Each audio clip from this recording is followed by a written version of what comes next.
So today I'm going to be telling you how to smash your medical school interviews and get an offer for medicine. If you've been offered an interview, congratulations, that's amazing. You've already got through the first hardest step and now the interview is the final hurdle.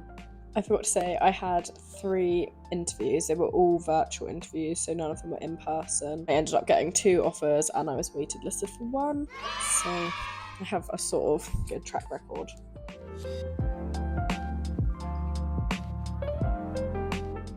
So I've broken it down in sort of chronological order of how I think you should be preparing. And then obviously I've got some tips you may have heard before but are really important. And then I've got some tips I don't think are really spoken about enough. So the first part that I think you should be starting with when you're preparing for your medical school interview is literally just the general preparation and the research. So this is something you should be doing throughout, and I don't think you should spend too long on it. Research is a nice way to ease yourself into the preparation before going straight into practice questions and having no idea what you're doing. So when I say research, I've got a few things that I mean. The first of all would be researching the different question types, so you're just not caught off guard, especially ones that are specific to the uni that you've got your interview at.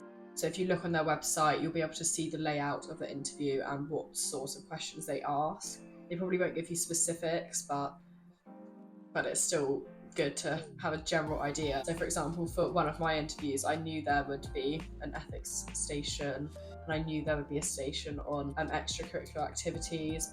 You want to be researching the university, researching the course. So when they ask you, oh, why do you want to apply here? What do you like about our uni? If you have nothing to say, it's not going to look good. And then one other thing, it's sort of an obvious one, is just keeping an eye on the news and being up to date with things that are happening in healthcare. So when I had my interview, it was literally straight after / during COVID. So obviously that was a huge thing to be aware of. So for me, one of the main topics in the media was obviously about the vaccines. Should they be mandatory? Should they not be? Say they asked a question about, oh, should vaccines be mandatory? At least I've done some research and I'll be a lot more confident talking about it. If your interview is this year or early next year, and something like the doctors and nurses strikes would obviously be a great one to look into and have some points for and against.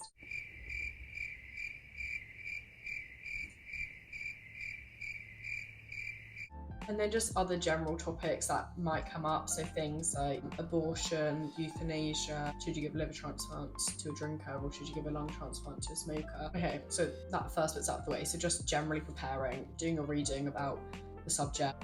So you've done that and you're going to continue to do this throughout your process up to your interview. So my second part of this plan is to really delve into how to answer specific questions and also to word every question or almost every question so you can talk about yourself. For example, if the interviewer asks you, what's the most important quality for being a doctor? Anyone can say, oh, empathy, or being hardworking, being a good listener. Anyone can hand out these answers, but they're not asking just for that point. You'd have to be quite a poor applicant if you said rock climbing. They know you're going to give a good answer.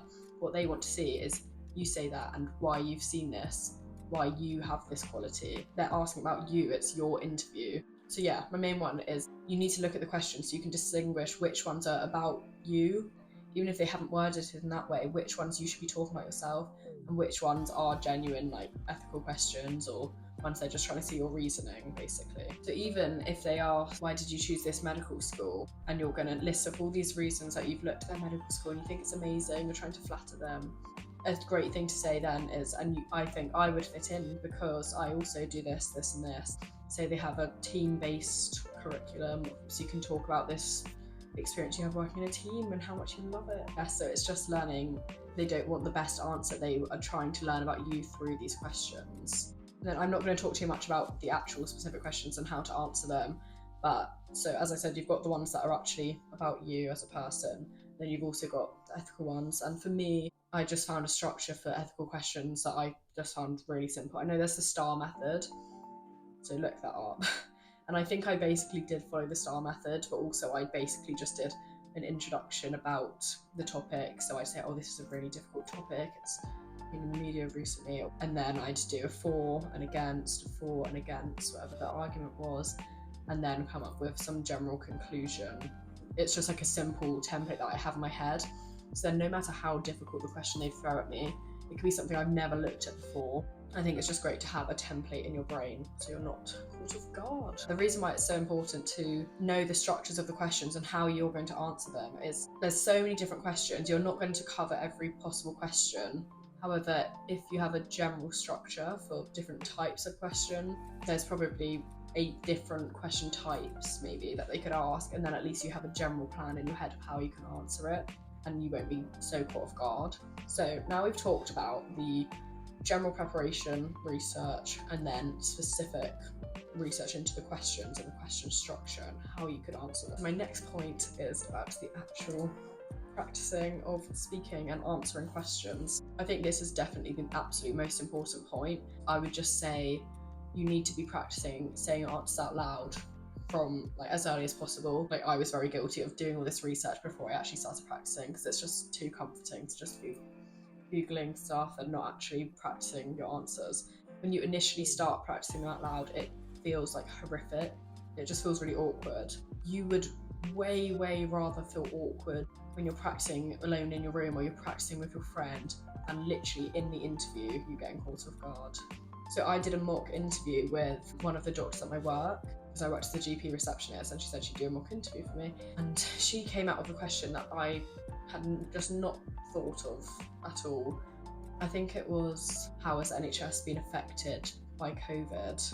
And my answer was genuinely quite shocking. My answer had no flow, no structure. Just so many of the questions just really caught me off guard and I just didn't know how to deal with it. I'm so thankful that I had that experience because then that made me think, oh, I actually need to practice answering questions as they come along.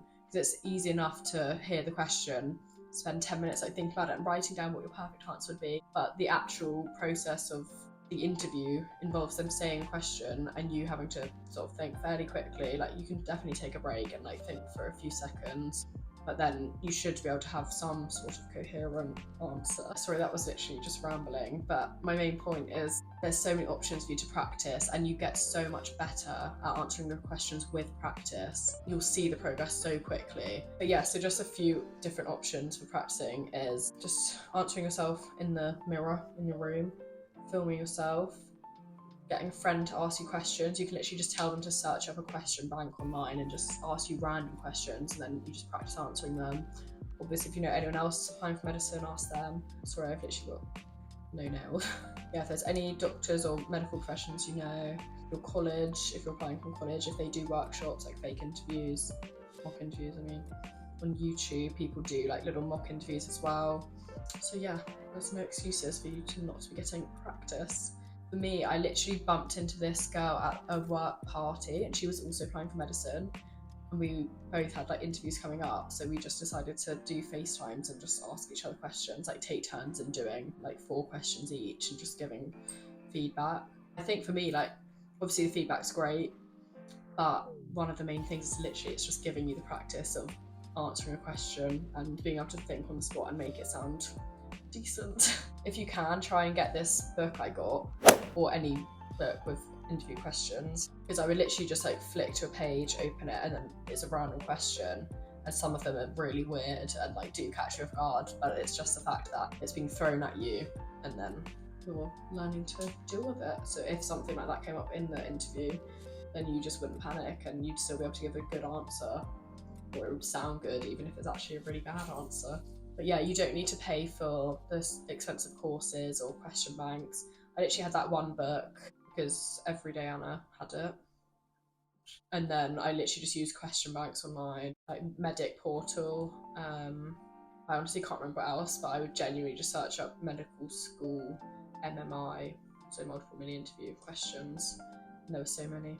So we've gone through the general research, researching question types, and the university. And we've gone through practicing out loud so you can confidently handle and answer questions.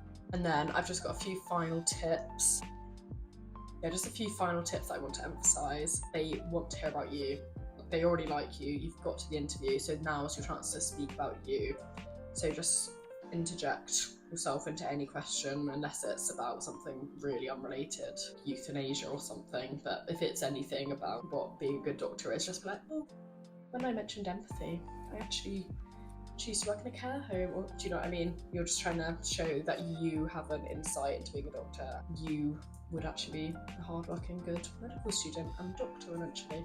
Another point is to just be confident and be delusional, not sort of in the sense that you're really cocky in the interview, but just before you go into the interview, you just need to be telling yourself, why wouldn't they want me? You've worked so hard to get to the interview, you obviously are passionate about it. There's no reason why they shouldn't choose you.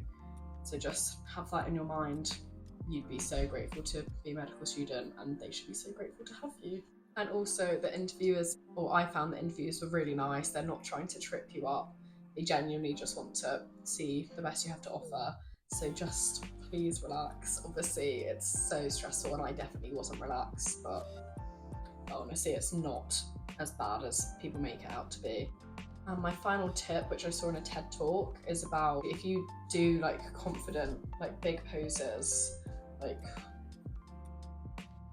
stuff like that before an interview, then you actually perform better. Whereas if you stand there like this and you make your brain think that you're nervous, then you'll do worse. And also you have to tell yourself you're excited, not nervous, because the chemicals in your brain are so similar, the nervousness and excitement. If you tell yourself I'm excited, then you'll feel excited, not nervous. So yeah, basically just try and trick yourself into thinking you're really confident and you're really excited and you're not nervous at all. I know that was very rambly. I hope some of that was useful. Like I said, my main points are literally just they want to hear about you and be confident.